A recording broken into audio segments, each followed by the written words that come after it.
Hello, my name is Melinda, and I'm the head of community management here at TAS.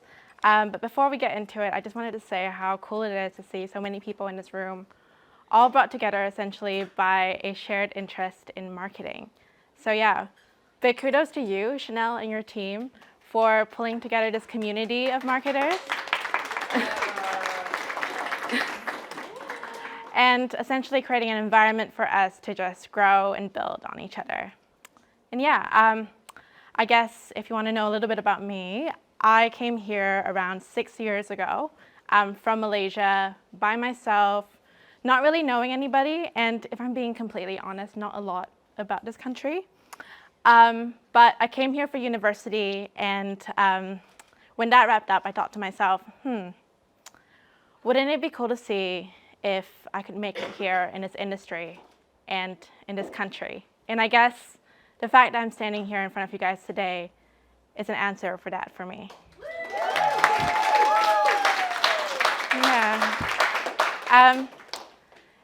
So if there's another thing to know about me, it's probably the fact that I have this thing that I always have 3 drinks on my desk at all times. Alicia is laughing really loudly because she always roasts me for it. And I have some photographic evidence of this. And I think my Madison took this. I don't know where she is, but yeah, she's over there. And for some reason, I always need 3 drinks, 1 for energy, 1 for hydration, and 1 for fun. You know? I mean, what else would you do when the 3 p.m. sugar slump hits you? You know, you gotta grab a Coke. Anyway, when I was thinking about this presentation and what I wanted to speak about, I started thinking about the questions that we ask ourselves a lot as marketers. And this one really came into the forefront. How do we stand out? How do we stand out, and how do we win amongst all the noise and competition that's out there right now? And I guess my answer to that is really just 2 words, community and culture. This is my 3rd agency now, and I think I speak for a lot of marketers when I say that I am no stranger to looking for trends and jumping on every theory about algorithm changes and how that affects my client or the content pieces that we put out. But what has become pretty apparent to us over time is that, well, in recent years, is that your relationship with your audience is really where it's at. If you need numbers for this, the data does show that there's a 222% increase year-on-year for engagement-first campaigns. And it's the reason why that, well, here's a fancy little thing. It's the reason why that at TAS we do a lot of fan service content that Joni will speak to in a bit, in addition to the fan acquisition stuff that we do that's geared towards virality and capturing a new audience. And yeah, it's also why that we invest a lot in community management and why we have a whole team built around that. Can we all raise our hands, our community management team? And yeah, it's just crazy because I think it was April last year, I joined TAS as the first and only community manager here, and I'm the head of the team, and we have a team of 4. Doing community management, wow, for an array of clients at the level well above what we were doing before. And yeah, so, and it's really not just us. As you know, a lot of brands have been jumping into comments and kind of joining in conversations. And here are a couple examples of some that you might know. Oatly. Anyone know Oatly? Duolingo? Yeah, joining in on comment sections and conversations. And yeah, it's just a thing that's happening. And I guess what I'm saying here is that it's really not just about responding to comments anymore. It's about doing it in a way that helps you nurture a relationship with your audience and build a culture and brand experience through that.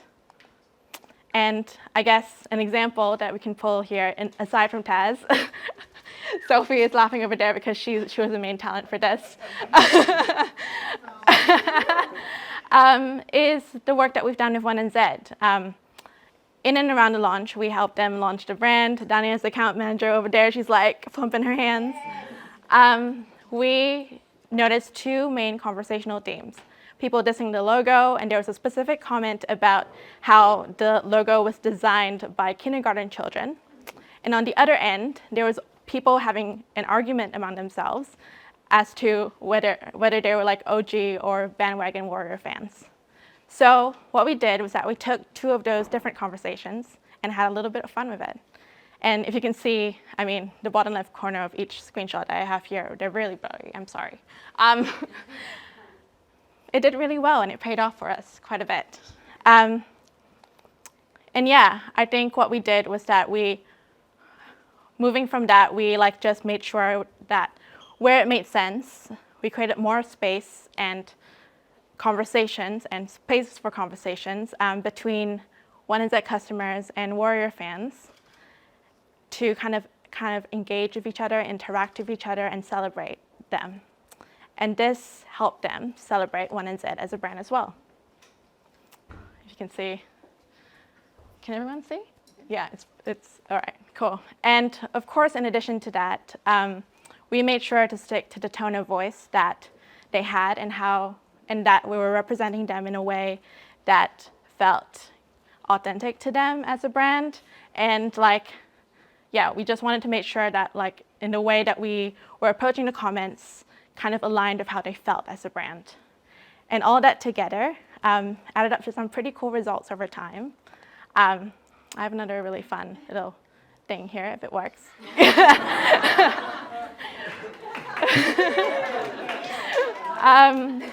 Yeah, we got the brand from the point when it launched at a 46% positive brand sentiment to an all-time high for the brand, even when they were Vodafone, of an 82% in just under 2 months.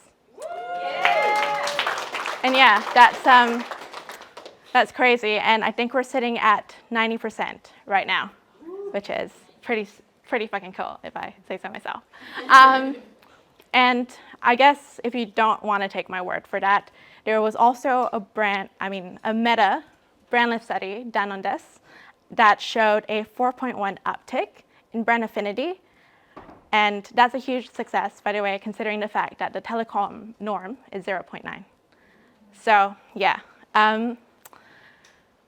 with all of that, I guess what I'm trying to say is that algorithms and trends, they come and go, but the relationship that you have with your audience, that's the glue that holds. So if you want to win as a brand in 2024, my advice is to put community at the forefront and always be thinking about the culture and experience that you're building, for the customers and the audience around the brand as a whole. And yeah, I think the thing that people forget a lot about social media is that it's first and foremost social. So I want you to get into the comments, experiment, have some fun with it, because in time, the results will come. And yeah, that's me.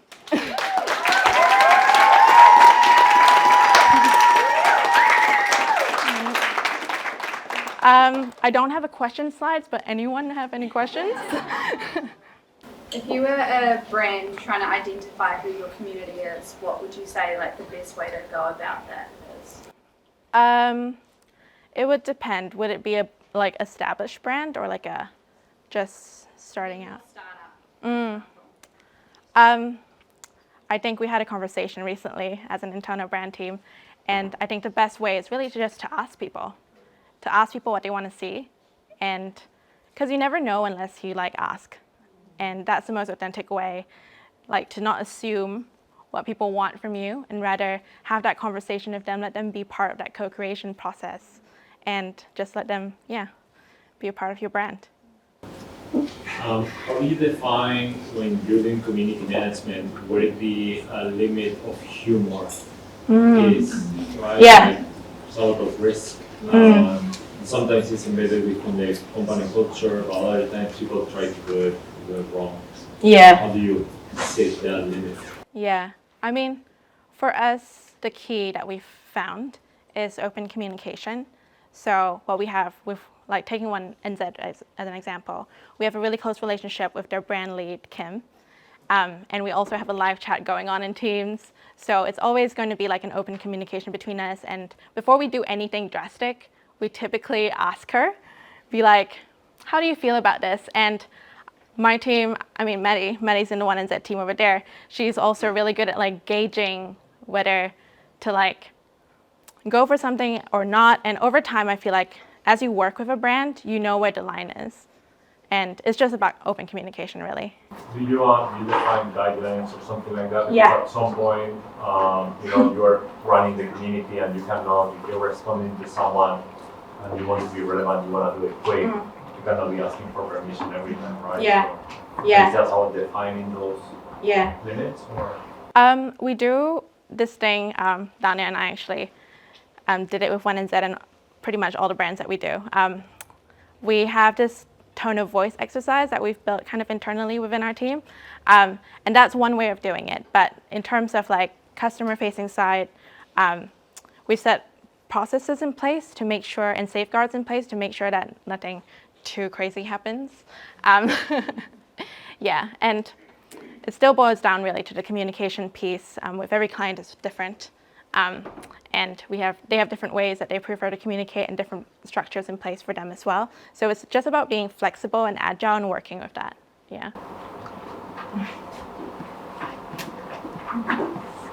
Hey. So when you already have, like you are, right? You already have a community, you build a community. How do you keep that engaged? What are your recommendations? Yeah.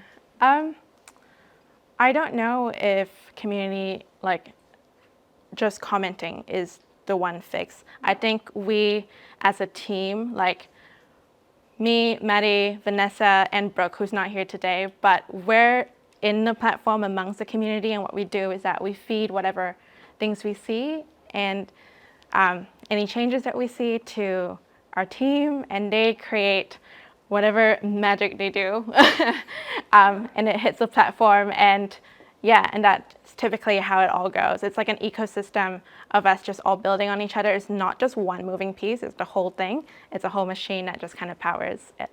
Awesome. Thanks. How have you kind of gone about building communities when you're working with brands whose demographic isn't present on things like TikTok, like, working with more of a mature demographic? Yeah. Who might not be as familiar with the, cheeky replies and stuff like that. How have you guys kind of gone about that? I know exactly what you're talking about, and we had a lot of conversations about this within our team. Most of the time when they're in the older demographic, they're typically kind of like in Facebook. And with every platform, we kind of look at it before we go in, and we just kind of like assess what they are like, how they interact on that platform, and we respond accordingly. There's no like blanket approach to it. I think the examples that I put here are all TikTok, so we're just a little bit cheeky all over it. But with Facebook, it's a different tone, and what I like to say to like clients is that like the way you interact, like it's like a conversation, right? You kind of adjust how you are and how you respond to things based on the person so that they start to feel comfortable around you. And that's really how we see it as a team. Like it's, at the end of the day, it's humans to humans and it's relationship building. Even if it's through a screen, at the end of the day, that's really what it is. So, yeah. All right. Any more questions? No? Cool. Yay.